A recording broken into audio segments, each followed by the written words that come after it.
Sir, एक vernacular languages की आपने बात करी और मैं ये क्वेश्चन 2-3 दफ़ा रिपीट कर चुका हूँ, पर मैं आपसे ज़रूर जानना चाहता हूँ कि कोई भी एक देश या समाज है, उसका जो एलीट वर्ग जो है, वो हमेशा फ़ॉरेन लैंग्वेज बोलता है।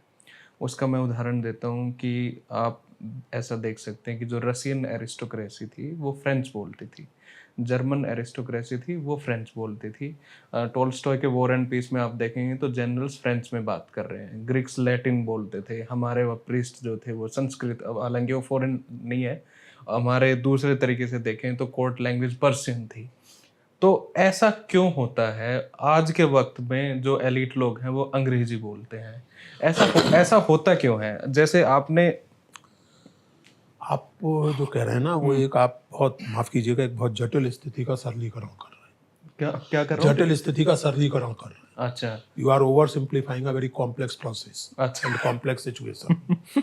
रूस वगैरह के उदाहरण में मत जाइए, उसके हुँ, भी अपने अलग किस्से हैं। हुँ, आप जैसे अगर भारत की बात करें, हुँ, तो पहली बात तो ये कि भारत में हुँ, फ़ारसी राजभाषा थी, ये सही है। हुँ, लेकिन देसी रियासतों में यानी जो मुगल साम्राज्य के बाहर की स्थितियाँ थीं, जैसे हुँ, मराठों की रियासत थी, यानी रियासतें थीं, हुँ, वहाँ हिंदी और मराठी भी राजभाषा रही हुँ, है एक समय तक। हुँ, पहली बात। दूसरी बात ये, हिंदी यानी उस समय जो भी उसको कहते हो, हिंदुई इंग्लिश या जो भी, में हाँ। जो भी है। हुँ, दूसरी महत्वपूर्ण बात यह है कि अगर आप एक सेंट्रलाइज्ड एडमिनिस्ट्रेशन कायम करना चाहते हैं, हुँ, तो आपको एक मल्टीलिंगुअल सोसाइटी में हुँ, एडमिनिस्ट्रेशन के लिए, सुविधा के लिए एक कॉमन लैंग्वेज अडॉप्ट करनी पड़ेगी। ओके। इसलिए फारसी में राज्य सरकारी कामकाज हो, हुँ, ये फैसला टोडरमल के सुझाव पे किया गया था। ओके। उसके पहले तमाम सारी स्थानीय भाषाओं में कामकाज होते थे और जाहिर है कि उससे सेंट्रल गवर्नमेंट को दिक्कत होती थी। हुँ, तो सरकारी दस्तावेज फारसी में रखे जाएं, सरकारी कामकाज, कचहरी की कामकाज फारसी में हो, हुँ, ये फैसला उस समय किया गया और सेंट्रलाइज्ड एडमिनिस्ट्रेशन की सुविधा के लिए किया गया। हुँ, तो जाहिर है कि इसमें एलीट की सुविधा है, हुँ, लेकिन आम जनता से, यहाँ आपकी बात सही है हुँ, कि आम डिस्कनेक्शन है। जनता से एक डिस्कनेक्ट कायम हो जाता है, दूरी हो जाती है। लेकिन अगर आप इसको देखें तो ये, जैसा मैंने आपसे कहा कि एक एडमिनिस्ट्रेटिव मजबूरी है, हुँ, और उस समय की राज सत्ताओं से आप उम्मीद कर भी नहीं सकते कि वो इस बात की बहुत परवाह करें हुँ, कि जनता के साथ एडमिनिस्ट्रेशन का हुँ, सीधा संवाद है या नहीं।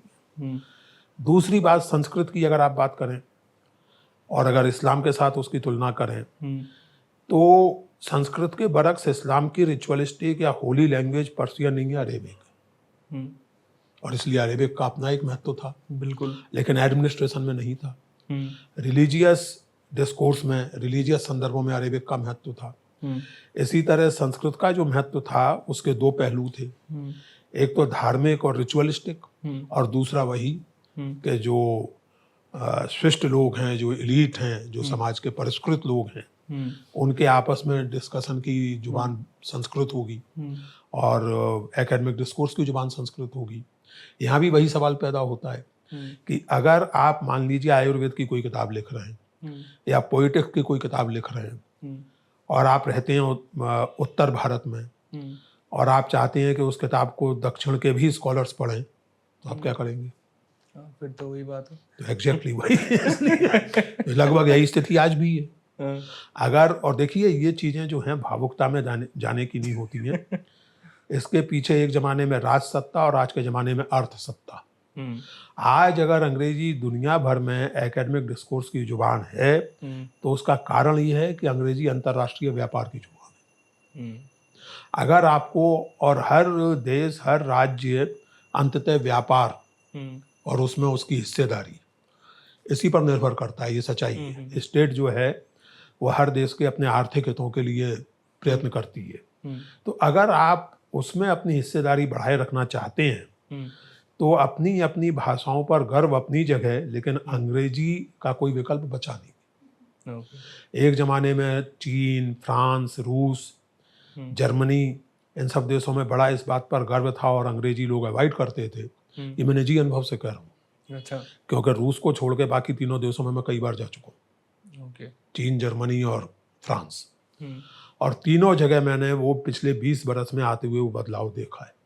ओके। जब मैं पहली बार जर्मनी गया था आज से लगभग 27 वर्ष पहले, हम्म, तो यूनिवर्सिटी के बाहर कहीं कोई अंग्रेजी में बात करने वाला मिलता नहीं था, बड़ा मुश्किल होता था। अच्छा। मतलब हाँ, किसी से रास्ता पूछना मुश्किल होता था फ्रैंकफर्ट जैसे नगर में। हम्म, अंग्रेजी लोग ना जानते थे, और जानते भी हों तो शायद बोलना अवॉइड करते थे। हाँ। अभी पिछली बार मैं गया तो ऐसी स्थिति नहीं थी, बल्कि लोग अंग्रेजी सीखने के प्रति अब उत्सुक हैं। हम्म, क्योंकि अगर आपको जॉब चाहिए, हम्म, अगर आपको मल्टीनेशनल में काम करना है, हम्म, और मल्टीनेशनल का हेडक्वार्टर अगर यूएसए में है, हम्म, तो उसकी जुबान तो अंग्रेजी होगी, ठीक बात है। और आपको सीखनी पड़ेगी। हाँ, ये भी है। तो इसलिए इसी तरह भारत में, या कहीं इसी तरह है कि आप जानते हैं कि 1930 तक, जब यूरोप जर्मनी में हिटलर का उदय नहीं हुआ था, तब तक साइंटिफिक जर्नल्स की प्रचलित भाषा जर्मन थी। हम्म, अधिकांश top quality scientific journals German में छपते थे, और लोग जर्मन जर्नल्स में छपना गर्व की बात मानते थे। हम्म, लेकिन जब वो, आप जानते हैं दुनिया में कहीं भी नाजी लोग, फांसीवादी लोग आते हैं, हम्म, तो सबसे पहला हमला वो बुद्धि पे करते हैं, क्योंकि बुद्धि पर हमला किए बिना फांसी आई बात लड़ी नहीं चल बनेगी। नहीं सकती। हम्म, तो जब वो सब शुरू हुआ, तो धीरे धीरे जर्नल्स की जुबान के तौर पर अंग्रेजी ने जर्मन को रिप्लेस किया। हम्म, आज दुनिया के सभी महत्वपूर्ण जर्नल्स अंग्रेजी में छपते हैं।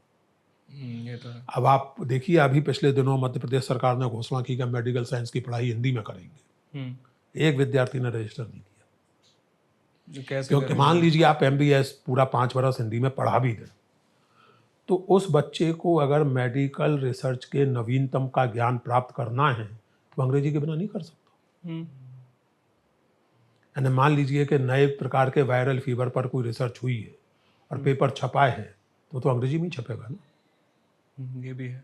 तो कैसे पढ़ेगा उस पेपर को, कैसे अपने प्रैक्टिस में उस नई जानकारी को इनकॉर्पोरेट करेगा।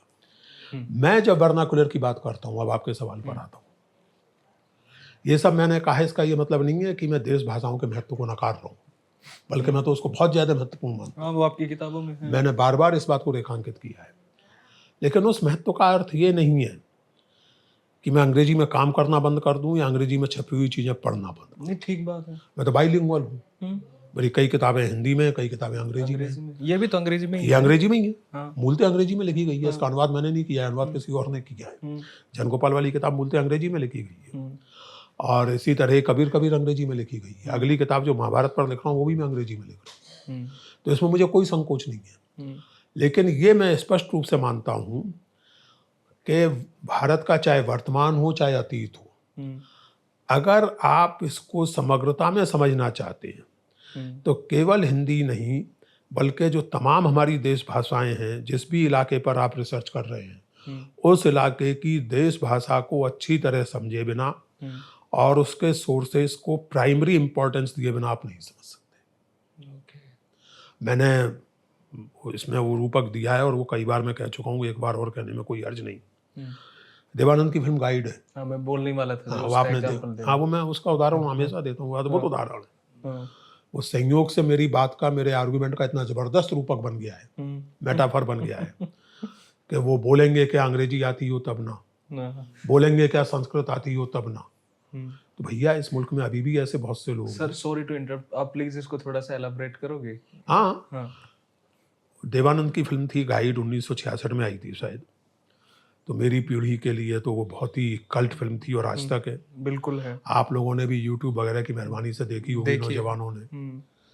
उसमें एक दृश्य है कि ये राजू गाइड जब जेल से छूट के आता है, फिल्म वहीं से शुरू होती है, फ्लैशबैक में चलती है फिल्म। तो अपना बेचारा SD बर्मन का वो गाना चलता रहता है, जाएगा कहाँ। ये जाके एक मंदिर में सो जाता है, ठंड से, हाँ, थरथरा रहा है, ठिठुर रहा है ठंड से। तो कोई साधु इसको अपनी गेरुआ रंग की चादर उड़ा के चला जाता है, ताकि इसको थोड़ी राहत मिले सर्दी से। दूसरे दिन उठता है तो वो गेरुआ चादर लपेटे बैठा है, तो गांव वाले समझते हैं कि ये भी कोई साधु महात्मा है। अच्छा, ये तब तक काफ़ी सुधर चुका है, और इसमें एक बहुत गहरी सेंसिटिविटी और इंसानियत आ चुकी है। तो ये गांव वालों से अच्छी तरह बात करता है, उनके दुख दर्द में शामिल होता है, उन्हें सलाहें देता है। तो एक साधु के रूप में इसकी मान्यता बढ़ने लगती है, और जो गांव के पुरोहित हैं उनकी आमदनी घटने लगती है, क्योंकि गांव वाले जो सीधा वगैरह है वो इनको राजू गाइड को देने लगते हैं। तो वो सोचते हैं कि अब इनको उखाड़ा जाए साधु बाबा को। तो एक दिन एक पब्लिक में इनको पकड़ के वो ईसावास उपनिषद का मंत्र जो है पूर्णमदः पूर्णमिदम्, वो बोलते हैं और कहते हैं अब समझाओ जरा इसको क्या है। तब राजू को तो बेचारे को संस्कृत आती नहीं है, वो क्या बोलेगा, वो चुप हो जाता है। तो पुरोहित लोग बड़े प्रसन्न होते हैं, बोलेंगे क्या, अंग्रेज में संस्कृत आती हो तब ना। तो राजू की नाक का सवाल है और पेट का भी सवाल है, तो अंग्रेजी में शुरू हो जाता है कुछ तो भी आए बाएं साएं, यू बफून्स एंड ऑल दैट। तो बेचारे दोनों वो पुरोहित हड़बड़ा जाते हैं। तो वो कहता है बोलेंगे क्या, अंग्रेजी आती हो तब ना। तो मैंने इस का जिक्र किया अपनी दोनों किताबों में, हिंदी अंग्रेजी में, और कहा कि इस मुल्क में या किसी भी मुल्क में ऐसे बहुत से लोग हैं, और केवल कोट अनकोट आम जनता नहीं, बहुत उच्च कोटि के बुद्धिजीवी भी ऐसे हैं और रहे हैं जो ना संस्कृत बोलते हैं ना अंग्रेजी बोलते हैं, और हिंदुस्तान में अगर उसको पूरी तरह लागू करें तो जो ना फारसी बोलते हैं, लेकिन बहुत अक्ल की बात बोलते हैं।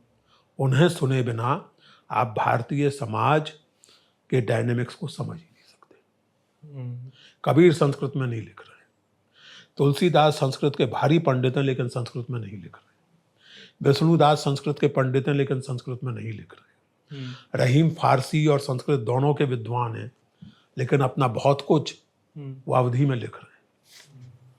तो उस सब को ग्रहण किए बिना, उस सब को इनकॉर्पोरेट किए बिना आप इस देश के इंटेलेक्चुअल डायनेमिक्स को नहीं समझ सकते। इसलिए मैं कहता हूं कि जो वर्नाक्युलर है, देश भाषाएं जो हैं,